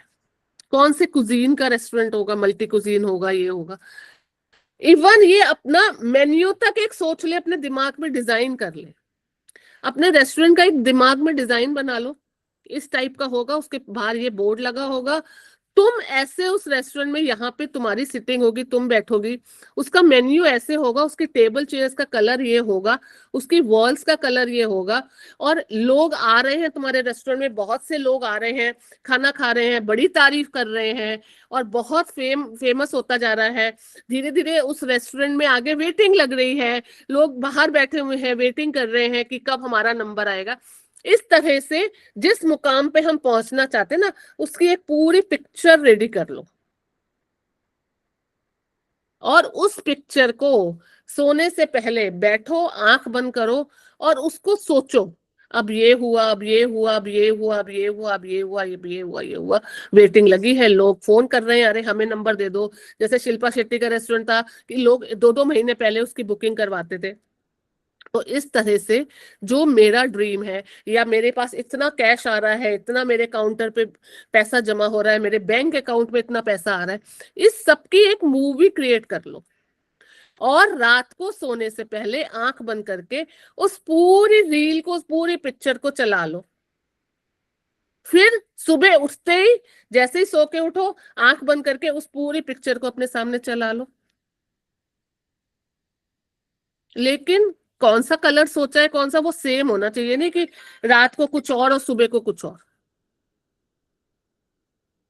जब आप रेगुलर ये प्रैक्टिस करोगे, ऑटोमेटिकली आपका सबकॉन्शियस माइंड ट्रेंड होना शुरू हो जाएगा एक अच्छे और फेमस रेस्टोरेंट के लिए, और वो उन चीजों को अट्रैक्ट करेगा जिनके थ्रू आप अपना गोल अचीव कर सकते हो।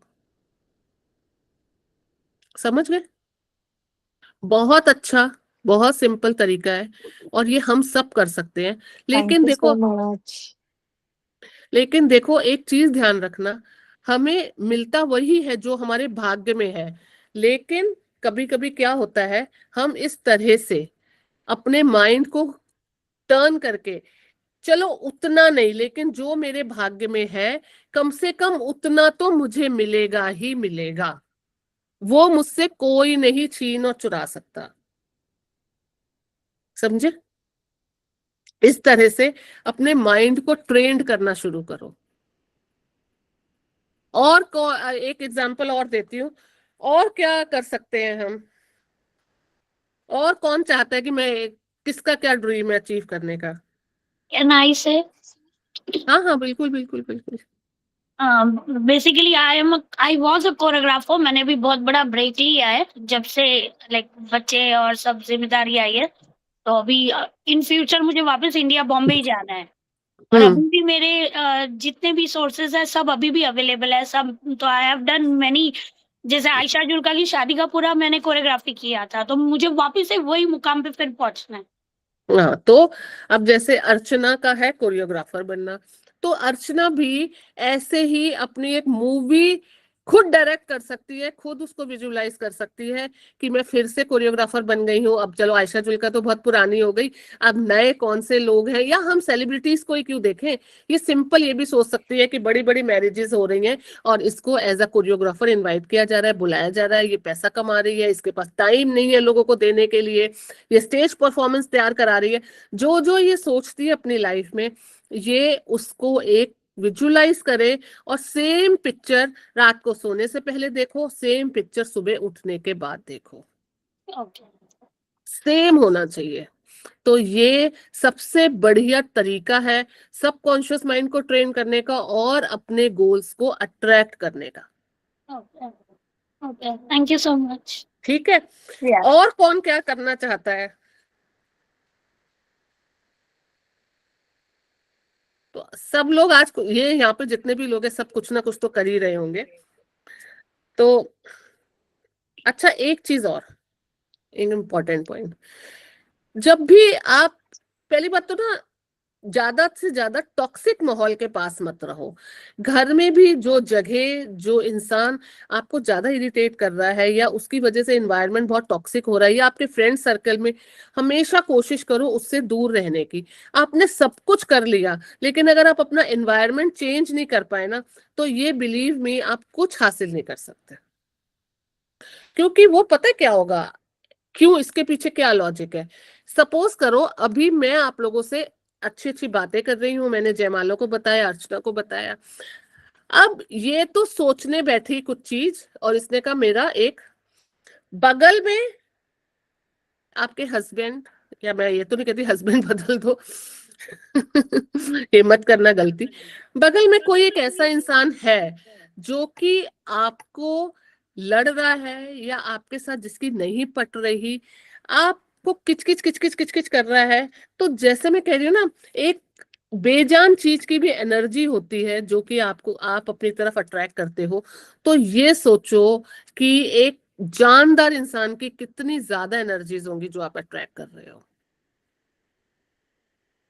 तो कभी भी उस टॉक्सिक माहौल में कोई भी ड्रीम आप अचीव कर ही नहीं सकते। तो कोशिश करो माहौल को हमेशा एक पॉजिटिव, एक सूदिंग, एक स्मूथ बनाओ। टॉक्सिक माहौल से हमेशा, जो फ्रेंड आपके पास बैठती है, अगर उसका सिर्फ नेचर ही ये है कि उसको बैठती किसी की बुराई करनी है, की क्रिप करना है, उसने ऐसा नहीं किया, उसने ऐसा नहीं किया, उसको ऐसा कर, उससे अपनी दोस्ती तुरंत तोड़ दो। क्योंकि ना वो आपके दिमाग में ना पॉजिटिविटी आने ही नहीं देगी। क्योंकि जब आप आंख बंद करके सोचने भी बैठोगे ना, और किसी ने आपके कान में बहुत कुछ भरा हुआ है ना, तो ना चाहते हुए भी वो आपके सबकॉन्शियस माइंड निकालेगा बाहर। क्योंकि आंख बंद करोगे, सबकॉन्शियस माइंड एक्टिवेट हो रहा है, तो वो आप उसने जैसे कुछ कहा, फला फला ऐसा करती है, वैसा करती है, तुम्हारी बुराई करती है, ना चाहते हुए भी आप ये सोचोगे अच्छा उसने मेरे बारे में ऐसा कहा था, उसने मेरी बुराई की थी, बस वही सब खत्म।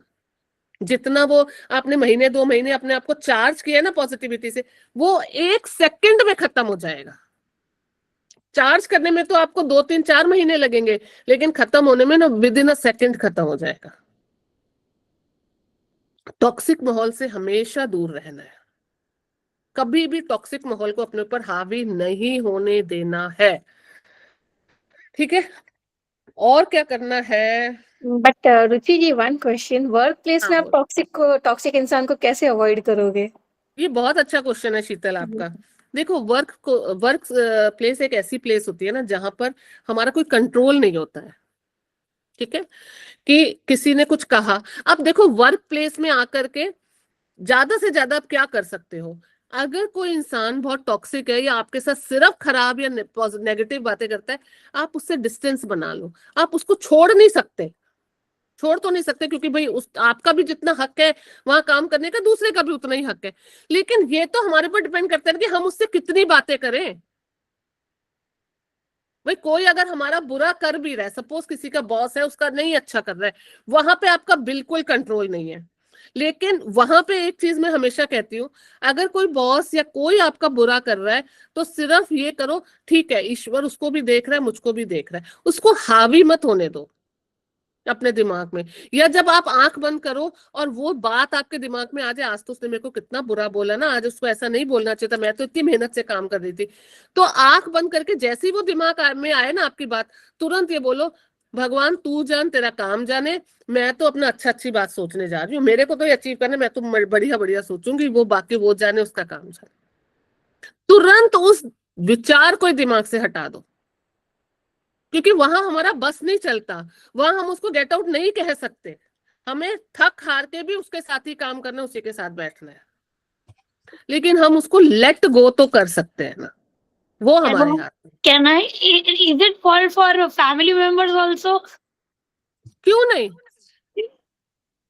क्यों नहीं? कि फैमिली मेंबर्स में भी बहुत टॉक्सिक लोग होते हैं जो बता नहीं सकते, हम कह नहीं कर सकते, बट या ऐसे होते हैं जिनका एनर्जी, जिनकी ऑरा इतनी नेगेटिव होती है कि आप, आई होप यू अंडरस्टैंड। हाँ देखो, एक चीज ध्यान रखो अर्चना, हम हमेशा ये क्यों कहें कि उस फैमिली मेंबर की ही ऑरा नेगेटिव है। मेरी एक बात ध्यान रखना, शायद उस फैमिली मेंबर से अगर अलग से बात की जाए ना, तो वो शायद हमारे बारे में कहेंगे कि हमारी ऑरा नेगेटिव है। पॉसिबल। ये बहुत बड़ी बात कह रही हूँ, इसको ध्यान रखो। फैमिली की जहां बात आती है ना, वहां पे सिर्फ कोऑर्डिनेशन और वहां पे एक दूसरे की बात मानना ही भी। देखो, ये मैं नहीं कहती कि कोई आपको मार रहा है, पीट रहा है तो आप उसको अवॉइड करो, वो तो आप नहीं करो, तो गलत है, आप उसको तो छोड़ना ही बेटर है। लेकिन फैमिली में जो ये रोजमर्रा के झगड़े हैं ना, उसको तो सच में लेट गो कर देना चाहिए, 100 नहीं 200%, क्योंकि वहां पे हर किसी की थिंकिंग अलग होती है। और अगर हम एक फैमिली है ना, तो हमें साथ में रहना भी है और साथ में निभाना भी है, तो क्यों ना हम खुद को ही बदल लें। राइट। एक ना तुम लोगों को एक चीज बताती हूँ, तुम सब मेरे से ना एग्री करोगे इस चीज को। मेरे पास ना जैसे बहुत क्लाइंट आते हैं, मैं 99.9% लोगों की बात बता रही हूँ, और उसको अगर 100% भी कह लो तो वो भी चलेगा। अगर कोई लेडी आएगी मेरे पास यंग, जिसकी अभी शादी हुई है, उसका एक ही होगा कि मेरी सास बहुत खराब है, मेरे हस्बैंड के साथ ऐसा करती है, मेरे हस्बैंड का भी ख्याल नहीं रखती, ये नहीं वो नहीं, इतनी बातें बुराई। और हस्बैंड साथ आता है और चुपचाप बैठ के सुन भी रहा होता है और मान भी रहा होता है, और यही कहते हैं वो लोग मुझको आकर के कि इसका कोई उपाय बताओ, कोई तरीका बताओ जिससे कि वो हमसे डिस्टेंस मेंटेन करे। ठीक है, कोई बुजुर्ग आएगी, वो कहेगी मेरी बहू ऐसी, उसने मेरे बेटे को ऐसा कर दिया वैसा। तो ये एक बात सुनो, मेरी मेरी एक बात समझ में नहीं आती, क्या सच में कोई माँ इतनी खराब होती है जिस माँ ने उस बच्चे को पैदा किया, पाल पोस के बड़ा किया, वो बड़े होके उस बच्चे के साथ ही बुरा करना शुरू कर देगी, उस बच्चे को ही वो ब्लैक मैजिक करेगी। और उसी दूसरी तरफ वही लेडी लड़की कहेगी कि मेरी जो अपनी माँ है ना, वो इतना ख्याल रखती है मेरा, लेकिन उसको ये नहीं पता तेरी अपनी माँ जो है ना, वो भी किसी की सास है, कोई बहू उसके घर भी बैठी होगी और वो भी सेम चीज कह रही होगी किसी और से। क्यों?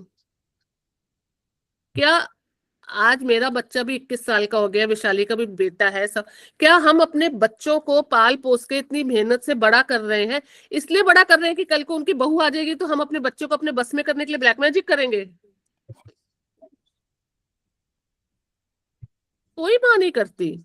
बल्कि बड़े होकर के जब बच्चे की अपनी घर गृहस्थी हो जाती है, तो अगर बहू के साथ नहीं भी पट रही होगी ना, तो माँ अपने बच्चे को तो यही कहती है, चल बेटा तू अपनी गृहस्थी संभाल, हम तो देख लेंगे, तू झगड़ा मत कर अपने घर में। ज्यादातर माँ यही कहती हैं। ये क्या है? ये हमारी सोच है, इसको प्लीज बदलो। जैसे हम अपनी बेटी के लिए वो करते, वैसे हम अपनी बहू और बेटों के लिए क्यों नहीं कर सकते? हर एक लेडी ने तो यहाँ तक कहा कि मेरा बेटा, वो शारजा की लेडी है, मैं उसका नाम याद नहीं, चलो नाम बोलना भी नहीं चाहिए, कि मेरा बेटा मेरे से अलग रहता है और जब वो मेरे घर आता है तो अपनी पानी की बोतल भी अलग लेके आता है, क्योंकि उसकी बीबी ने कहा है कि तेरी माँ तेरे पर ब्लैक मैजिक करेगी, इसलिए उसके घर का पानी भी नहीं पीना। तो उस माँ को कितना दुख होता होगा ना कि मैंने इस बच्चे को पाल पोस के बड़ा किया, आज ये मेरे हाथ का पानी भी नहीं पी रहा है। मुझे उस लेडी के लिए इतना दुख हुआ और इतना रोना आया। मुझे अपने बेटे की शक्ल याद है। मैंने कहा कल को जाके आज से 10 साल बाद मेरा बेटा यही करेगा, मेरे ऊपर क्या बीतेगी। क्या हम अपने बच्चों को इसीलिए पाल पोस के बड़ा करते हैं कि हम ही उन पे ब्लैक मैजिक करेंगे क्योंकि उसकी बीबी ने उसको ये समझा दिया है। वो लेडी कहती है कि मेरा बेटा अपने ससुराल में हर वीकेंड पे जाता है, पार्टीज करता है, खाना खाता है, और मेरे घर तो पानी की बोतल भी अपनी लेके आता है क्योंकि उसको लगता है मेरी माँ ब्लैक मैजिक करती है तो पानी भी नहीं पीना उसके घर का।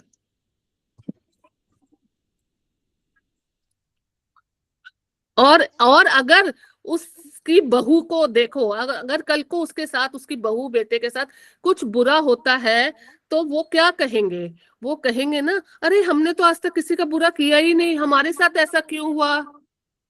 उनको ये नहीं पता तुमने एक माँ के दिल को कितना कष्ट पहुंचाया बिना जाने समझे, सिर्फ क्योंकि उनके दिमाग में बैठा हुआ है मेरी माँ बहुत अच्छी है, मेरे हस्बैंड की माँ बहुत बुरी है। ये एक समाज है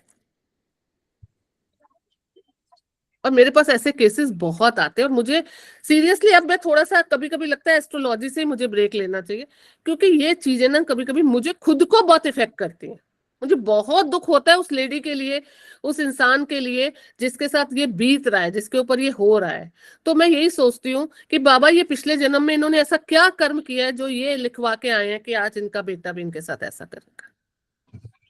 तभी कहते हैं अच्छे कर्म करो ताकि आपका ये जन्म तो जैसा जा रहा है जा, अगला जन्म तो सुधर जाए। कम से कम वही कष्ट आपको अगले जन्म में तो ना हो। कितना कष्ट है जिस माँ ने अपने बच्चे को इतनी तकलीफ से पैदा किया, दिन रात। जैसे आज की औरतें, छोटे एज की लड़की अपने बच्चों के लिए प्रोटेक्टेड है, तो दूसरी माँ भी तो अपने बच्चे के लिए प्रोटेक्टेड थी ना। एक टाइम पे, एक टाइम पे उसका बच्चा भी पैदा हुआ था, कुछ महीने का था, कुछ साल का हुआ, वैसे ही पढ़ाया लिखाया, रात रात भर जगे, डायपर्स बदले, ये किया, अपना पेट काट के बच्चों को पढ़ाया, सब कुछ वैसे ही किया ना, स्ट्रगल किए। और आज ये, तो बहुत दुख है इस चीज का। इन दुखों को अपने ऊपर हावी, तो वही मैं कह रही हूँ, टॉक्सिक माहौल से दूर रखो ना, अपने आसपास इकट्ठा होने दो ना, कोशिश करो कि दूसरों के आसपास वो इकट्ठा हो। खुद को भी टॉक्सिक मत बनाओ, दूसरों दो। और जब आपको पता चल जाए कि इस इंसान को मैं नहीं बदल सकती तो उससे दूरी बना लो। ठीक है, तो आज बहुत कुछ हो गया बहुत सारी बातें हो गई। ठीक है, तो इस सेशन को, काफी लंबा सेशन हो गया, इस सेशन को यहीं वाइंड अप करते। कुछ किसी को पूछना है तो वो पूछ सकता है, प्लीज थोड़े देर देते हैं, 5-10 मिनट। किसी को पूछना है तो पूछ लो। Ruchi ji, how do you cleanse your energy? Like if somebody is okay sharing things with us, which are really, I mean, their problems, we are trying to help them. We are always positive. We try to help them like a friend. But then when she's sharing things with us, how do we clean our energy? Because she has already given us so much of her information, which I feel is not good and all that. But how do we clean our energy? देखो, इसमें ना 2 तरीके होते हैं। जैसे कब suppose करो कि तुम्हारे घर कोई आया है और वो बहुत ज्यादा, जैसे पड़ोसन कोई तुम्हारे घर नेबर आ गया और वो जा आकर के किच किच किच किच किच किच हर पड़ोसी की बुराई करके तुमको एक नेगेटिविटी, एक बंडल नेगेटिविटी का छोड़ के तुम्हारे पास चलती बनी। अब तुम अपनी एनर्जी को कैसे क्लीन करोगे? तो एक तरीका तो ये होता है सॉल्ट वाटर। Okay. ठीक है, वो जैसे हम कहते हैं ना नजर उतारना, तो वो नजर उतारना बेसिकली पानी में बहुत सारा नमक डालो, 7 time clockwise head to toe, 7 time anticlockwise उसको उतारो और उसको फ्लश आउट कर दो।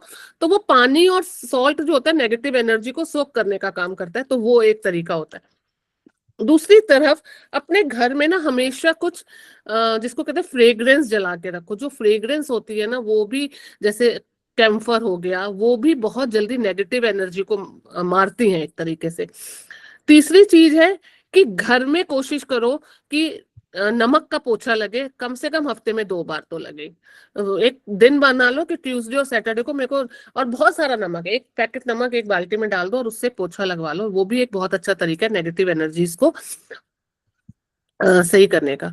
फिर एंजल्स की हेल्प रह सकती हो, जैसे तुम अपने गार्जियन एंजल्स को बोलो कि गार्जियन एंजल्स प्लीज हमारे घर आई हुई सब नेगेटिविटी को आप दूर करने में मेरी हेल्प करिए, तो वो भी एक बहुत अच्छा तरीका है अपने घर की नेगेटिविटी दूर करने का।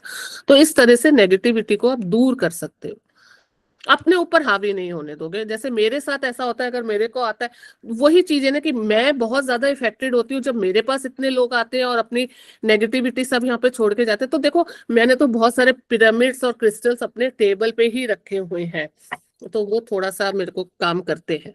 और फिर हमेशा मैं जब भी बैठती हूँ या कुछ भी करती हूँ तो मैं हमेशा बाबा को ध्यान करती हूँ कि बाबा तुम ही देखो, तुम ही करो। तो वो कहते हैं ना अपने एंजल्स को अपने साथ रखो, तो वो मेरे बाबा मेरे लिए एंजल्स का एंजल है और मैं उनको हमेशा अपने साथ रखती हूँ। Thank you. ठीक है, और किसी को कुछ?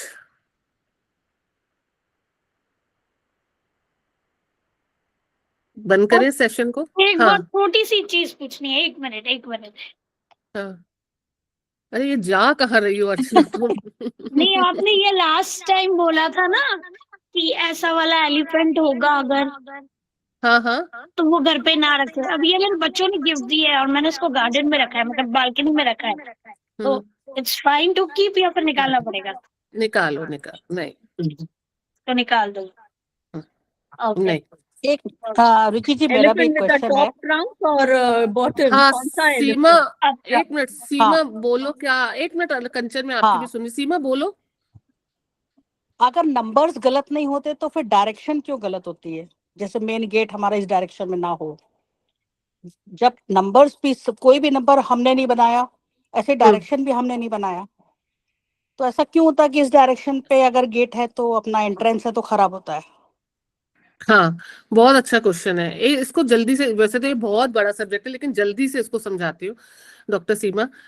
नंबर्स हमने नहीं बनाए हैं, नंबर तो किसी इंसान ने बनाया ना, बनाया ना। आर्यभट्ट का नाम सुना, उन्होंने जीरो इन्वेंट किया था, तो इंसानों ने बनाए थे ना। जी और उसको जोड़ दिया था प्लैनेट्स के साथ। तो जब इतना खराब नंबर 13 था, नंबर 8 था, तो फिर वो बनाना ही नहीं चाहिए था। ये मेरा कहने का मतलब था। अब डायरेक्शन क्यों? देखो डायरेक्शन ये आज से नहीं चले जा रहे, डायरेक्शन तो हमारे यूनिवर्स में कह लो, हर जगह डायरेक्शन तो ईश्वर के द्वारा बनाए हुए हैं ही हैं। अब डायरेक्शन में खराब डायरेक्शन, ये भी एक मिथ है आप लोगों का, कोई डायरेक्शन खराब या अच्छा नहीं होता। ये डिपेंड करते हैं हमारे हॉरोस्कोप में वो प्लैनेट कहाँ पे है। मैं इसको एक एग्जांपल के साथ समझाती हूँ।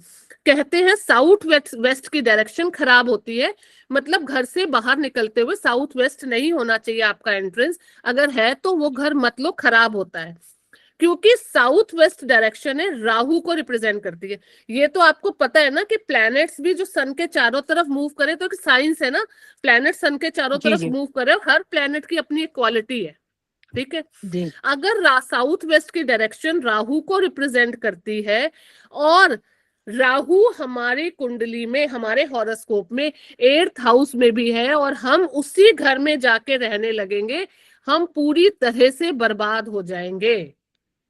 तो कैसे ये पता चला हमें? क्योंकि वो हमारे हॉरोस्कोप में भी इंडिकेट कर रहा है। समझ रहे हो? हॉरोस्कोप में भी वही डायरेक्शन हमें बता रही है। 8th हाउस क्योंकि पेन का हाउस है, 8th हाउस में राहु बैठा हुआ है, हम राहु की डायरेक्शन वाले घर में भी चले गए तो हमें एक तरह से डबल मार पड़ रही है। आप ये तो मानते हो ना, हॉरोस्कोप तो हमारा काम कर ही रहा है ना, वो तो भगवान ने बना के भेजा, मैंने और आपने तो अपना हॉरोस्कोप नहीं बनाया ना। क्योंकि हम कब पैदा होते हैं कब, वो तो ऑटोमेटिकली कुंडली बन के हमारे सामने आ जाती है। जी सब कहते हैं कॉर्नर वाला घर नहीं लेना चाहिए, वास्तु के अकॉर्डिंग बहुत खराब होता है, लेकिन अगर वही कॉर्नर साउथ वेस्ट कॉर्नर है तो मत लो। लेकिन अगर वही कॉर्नर वाला घर नॉर्थ ईस्ट कॉर्नर वाला है तो वो वारे न्यारे भी कर देगा। तो यहाँ पे भी हर चीज के लिए एप्लीकेबल नहीं है। तभी कहती हूँ इसको, क्योंकि ये बहुत डीप साइंस है, इसको बहुत लंबा टाइम लगेगा समझाने में, मैं नटशेल में समझा रही हूँ। रीले मत देखो। अगर सन ईस्ट से निकलता है तो ईस्ट डायरेक्शन तो सन की है ही है ना, ये तो साइंस भी मानती है, इसको तो नहीं इग्नोर कर सकते ना। अगर सन वेस्ट में जाके छुपता है तो वो वेस्ट में ही छुपेगा ना, मेरे और आपके कहने से वो नॉर्थ में जाके थोड़ी ना छुप जाएगा। और एक कंट्री के लिए जो ईस्ट है, दूसरी कंट्री के लिए वो वेस्ट भी तो हो सकता है। धरती भी ओके तो ऐसी है, गोल है, धरती चौकोर थोड़ी ना है। जी जी साइंस पढ़ो, और जिसने भी एस्ट्रोनॉमी पढ़ी होगी वो मेरी बात को समझ पा रहा होगा, और आप तो डॉक्टर हो, आप ज्यादा अच्छी तरह समझ पा रहे होगे कि नहीं, इस हर पे चीज मैंने अपना पॉडकास्ट सुना है, हम लोग इस पे कर चुके हैं ना, आपने बताया था ना एक बार हाँ, वास्तु पे चर्चा, और मेरा क्योंकि अनलकीली डायरेक्शन वही है दरवाजे का, इस पे मैंने क्वेश्चन नहीं किया था। और देखो एक चीज ध्यान रखो, आज हम जिस देश में रह रहे हैं, हम दिन और रात अपने देश के हिसाब से मनाते हैं ना, या हम यूएस के हिसाब से जी चलते हैं? हमारे यहाँ दिन होगा हम जगेंगे, हमारे यहाँ रात होगी हम सोएंगे। हमारे यहाँ जब 8 बजेगा हम वो सुबह 8 बजे का काम करेंगे, शाम के 8 बजे हम यूएस के हिसाब से तो नहीं चलते ना, कि यूएस में भी रात है तो जी हम जी दिन में भी सोएंगे क्योंकि यूएस में रात है। जी जी जी तो हर कंट्री का जो भी हम लोग रह रहे हैं सिटीजन, हम अपनी कंट्री के हिसाब से दिन और रात मनाते हैं, हम अपनी कंट्री जी के हिसाब से डायरेक्शंस को मानते हैं, ना कि दूसरी जगह। तो जहां हम रह रहे हैं हम उसी के डायरेक्शंस को मानेंगे ना। तो जी डायरेक्शन तो हर जगह है आपके घर में। आज मैं यहाँ बैठी हूँ तो ये मेरा वेस्ट है, वेस्ट अपनी जगह पे ही है, समझना। जो वेस्ट जी है जी वो वेस्ट ही रहेगा, लेकिन हर घर में वो वेस्ट बदल रहा है, हाँ समझ रहे हो? हर घर में वो वेस्ट बदल रहा है। यस मेरे घर का वेस्ट हो सकता है आपके घर का नॉर्थ हो, क्योंकि हम ऐसे चल रहे हैं ना, हम ये सर्कल में चल रहे हैं। और सर्कल में भी जो अर्थ घूम रही है अपने एक्सिस पे, वो सीधी नहीं घूम रही है। एक चीज ये भी ध्यान रखना, हम वास्तु में इस पे भी बहुत ध्यान देते हैं। अर्थ अपनी एक्सिस पे ऐसे नहीं घूम रही है, वो थोड़ी टिल्टेड होके ऐसे, 9 डिग्री टिल्ट है अर्थ का। तो जब करेक्ट 9 डिग्री वो टिल्ट होकर के ऐसे मूव कर रही है, तो ये सोचो ना, जब हम नॉर्थ ले रहे हैं ना, जो हमारा कंपास हमें नॉर्थ दिखा रहा है ना, वो एक्चुअली में नॉर्थ ना होके नॉर्थ वेस्ट है। अर्थ के हिसाब से देखे वो नॉर्थ ओके वेस्ट है, क्योंकि अर्थ ऐसी है। इसके पीछे ना पूरी कैलकुलेशन, पूरी साइंस काम करती है। इसके पीछे एक जगह एक चीज नहीं आप कर सकते। तो ये नंबर्स की बात एक अलग है, वो हमने खुद ने बनाए हैं, और अगर इतने खराब नंबर है तो हमने बनाए नहीं। लेकिन डायरेक्शंस हमने नहीं बनाए, प्लैनेट्स हमने नहीं बनाए, ईश्वर के द्वारा बनाए हुए हैं। तो अगर ओके हमारे मिल्की वे में, या हम कहते हैं हमारा जो यूनिवर्स है, उसमें जो प्लैनेट्स है, हमारे अर्थ की जो मैग्नेटिक पावर है वो इतनी ज्यादा स्ट्रांग है कि वो हर प्लैनेट का कहीं ना कहीं एनर्जी अब्सॉर्ब करती है। और राहु केतु को तो वैसे प्लैनेट माना भी नहीं गया है। राहु कौन है? नॉर्थ के एक्सिस पे जो एक्सिस है, मतलब जैसे ऐसे इलेप्टिकल है अर्थ, तो जो एक नॉर्थ का एक्सिस है वो राहु है, एक साउथ का एक्सिस है, मतलब जो कॉर्नर्स है वो राहु केतु है, तो प्लैनेट नहीं है। राहु केतु को कभी प्लैनेट नहीं माना जाता है। सन और मून भी प्लैनेट नहीं है। हम एस्ट्रोलॉजी में उसकी कैलकुलेशन जरूर करते हैं, लेकिन एक्चुअल में सन और मून प्लैनेट है ही नहीं। नहीं, स्टार है और एक सैटेलाइट हो गया। हाँ, प्लैनेट नहीं है वो।